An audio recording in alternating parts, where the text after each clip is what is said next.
Om Namo Narayana, welcome back. Thank you for coming to the second of 3 videos of the Svetasvatara Upanishad.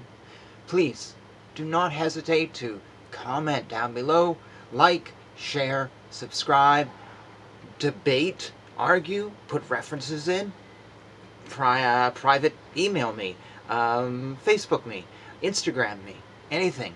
Feel free to do it. I would love to hear from you. And yeah, let's dive on into this. Very much looking forward to parts 3 and 4, because the first 2 parts, as in the last video, were just luscious.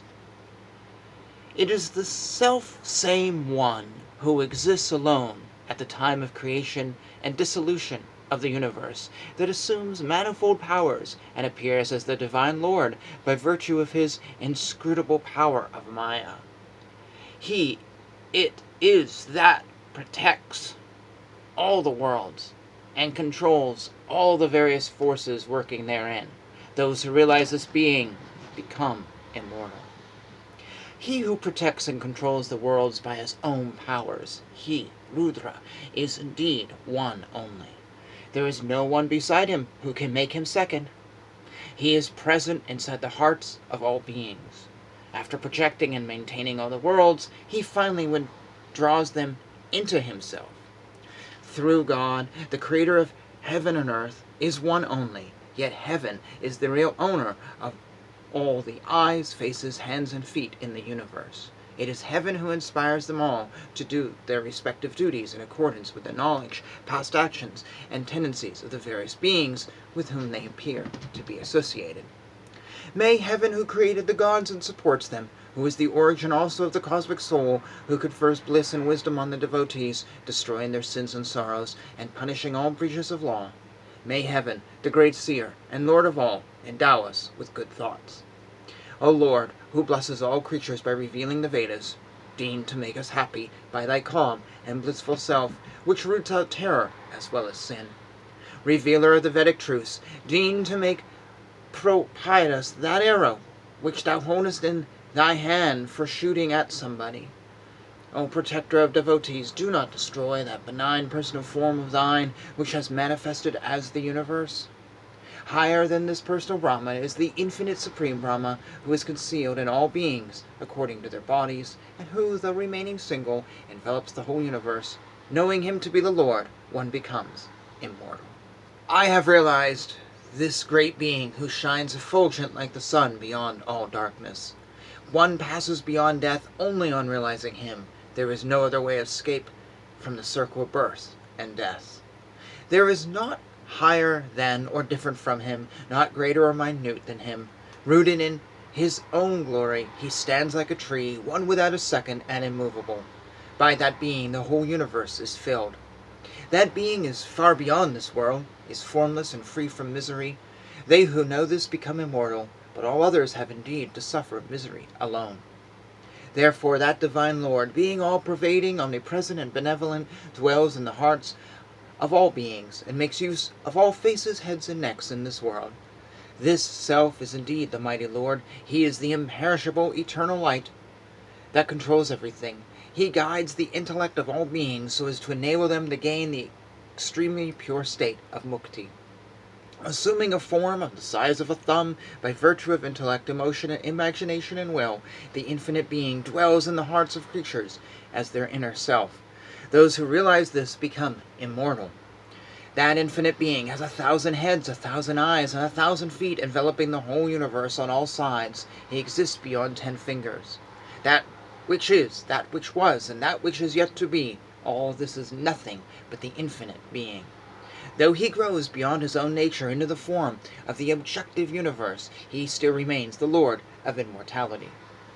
With hands and feet everywhere, with eyes, heads, and mouths everywhere, with ears everywhere, that exists, pervading everything in this universe. They realize him as shining by the functions of all senses, yet without the senses of the Lord of all, the ruler of all, the refuge of all, and the friend of all. It is he who resides in the body, the city of 9 gates. He is the soul that sports in the outside world. He is the master of the whole world, animate and inanimate. Without hands and feet he goes fast in grass, without eyes he sees, without ears he hears. He knows whatever is to be known, yet there is none who knows him. They say he is the foremost, the great infinite being.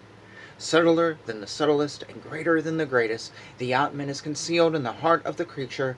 By the grace of the Creator, one becomes free from sorrows and desires, and then realizes him as the great Lord. I know this undecaying, primeval, immanent self of all, who is omnipresent because of his all-pervasiveness, and whom the expounders of Brahman declare to be eternally free from birth. Thus ends Part 3. Part 4. May that divine being, who thou himself colorless, gives rise to various colors in different ways, with the help of his own power, for his own inscrutable purpose, and who dissolves the whole world in himself, in the end, may he endow us with good thoughts. That itself is the fire, that is the sun, that is the air, that is the moon, that is also the starry firmament, that is the Brahman, that is the waters, that is the Prajapati. Thou art the woman, thou art the man, thou art the youth and the maiden too. Thou art the old man who totters along leaning on the staff. Thou art born with faces turned in all directions. Thou art the dark blue butterfly, the green parrot with red eyes. Thou art the thundercloud, the seasons, and the oceans. Thou art without beginning and beyond all time and space. Thou art he from whom all worlds are born. There is a single female of red, white, and black colors who is unoriginated and who produces numerous offspring resembling herself. By her side lives one unborn male out of attachment for her, while another male also unoriginated forsakes her after having enjoyed her. Two birds of beautiful plumage, who are inseparable friends, reside on the self-same tree. Of these, one eats the fruits of the tree with relish, while the other looks on without eating. Sitting on the same tree, the individual soul gets entangled and feels miserable, being deluded on account of his forgetting his divine nature. When he sees the other, the Lord of all, whom all devotees worship, and realizes that all greatness is his, then he is relieved of his misery. Of what avail are the Vedas to him who does not know that indestructible, highest ethereal being in whom the gods and the Vedas reside? Only those who know that are satisfied. The Lord of Maya projects the Vedas, sacrifices, spiritual practices, past and future, religious observances, all that the Vedas declare, and the whole world, including ourselves. The other, again, is bound by Maya in this. Know then that the nature is Maya, and that the great God is the Lord of Maya. The whole world is filled with beings who form his parts. One attains infinite peace on realizing that self-effulgent, adorable Lord, the bestower of beings, who, though one, presides over all the various aspects of Prajapati, and in whom this universe dissolves, and in whom it appears in manifold forms. May he, who created the gods and supports them, who witnessed the birth of the cosmic soul, who confers bliss and wisdom on the devoted, destroying their sins and sorrows, and punishing all breaches of law, may he, the great seer and the Lord of all, endow us with good thoughts. Let us offer our worship with oblations to that blissful divine being who is the Lord of the Devas, who governs the bipeds and the quadrupeds, and in whom the world rests. One attains infinite peace when one realizes the blissful one who is subtler than the subtlest, who creates the world in the midst of chaos, who assumes various forms, and who is the only one that encompasses the universe. He alone is the protector of the world at the proper time. He is the Lord of the universe, hidden in all creatures. In him the divine sages and gods merge themselves. Realizing him thus, one cuts asunder the fetters of death. One is released from all fetters, and realizing the blissful one who encompasses the world, and who hides himself in all beings in an extremely subtle form, as the essence finer than Yi. This divinity, who created the universe and pervades everything, always dwells in the hearts of creatures, being finitized by emotions, intellect, will, and imagination. Those who realize this become immortal. When ignorance is dispelled, there is neither day nor night, neither being nor non-being. There is only that auspicious one who is imperishable, and who is worthy of being adored by the Creator. From him has proceeded the ancient wisdom. No one can grasp him, or across, or in the middle. There is none equal to him whose name is Great Glory. His form does not stand within the range of senses. No one perceives him with the eye. Those who know him through the faculty of intuition, as thus seated in their heart, become immortal. Some, being afraid, approach thee, thinking that thou art the unborn. O Rudra, deign to protect me with that benevolent face of thine. Injure us not in respect of children, grandchildren, and life, nor in respect of cows and horses. Do not destroy our heroes in thy anger, O Rudra. We invoke thee always with offerings. Thus ends part 4. And it just went in such new directions here. There's a couple things I want to comment on. Rudra. Yes, this is Rudra. This is talking about Rudra. And you can tell that because at one point, early in the reading, it mentions he has arrows. And Rudra is famous for his arrows. If you go earlier into this channel, you'll actually find an excerpt from one of the Vedas, and it is a call to Rudra. It's a prayer to Rudra, and it talks extensively about shooting those arrows. Now, today we don't really talk about the god Rudra. Rudra and Vishnu and Krishna, they've all become sort of one creature. I won't go into that history, but in this context, it is referring to Rudra. There was something else here I thought was really cool. It said that, where was it? Basically that everything in this world is part of him, and he uses all the, here it is.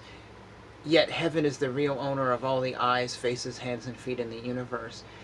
That's basically, we are all, for me, I feel like when I hear that, it's not just stating we are all part of God, we are all part of the same entity, but also that there's no one outside of God.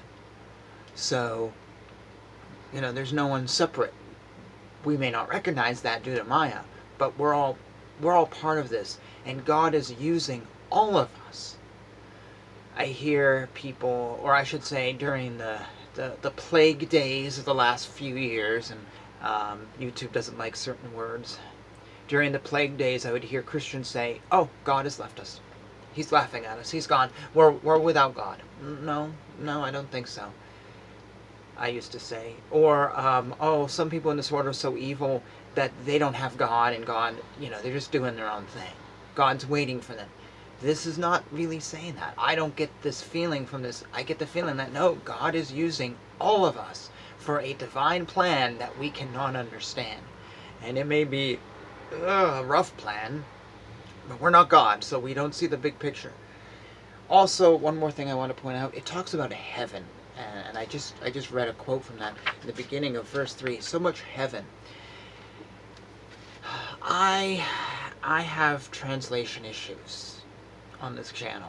I've mentioned it many times. This text, I don't know who it was translated by, Swami Tyaga Sananda. Don't know who that is. But heaven is not a god.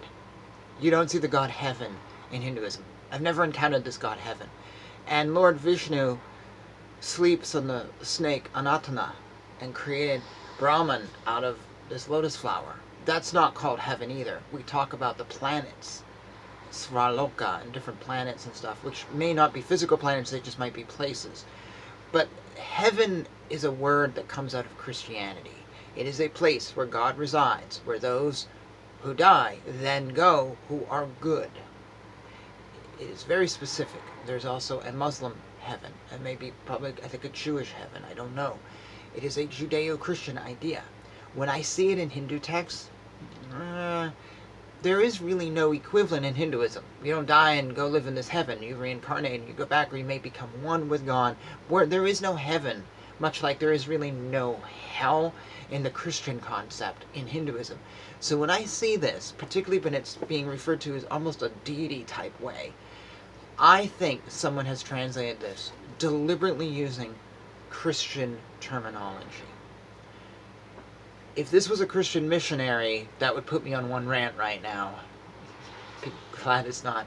But it's an Indian, so I think what this Indian has done is used words that Westerners are more familiar with, and found that the word heaven may not be technically the right thing, but if we get rid of a lot of the definition of heaven, if we don't, heaven is written about in the Bible, but if we're not so conscientious of the definition, we just think of it as this place with God, he's using that word to make it easier on us.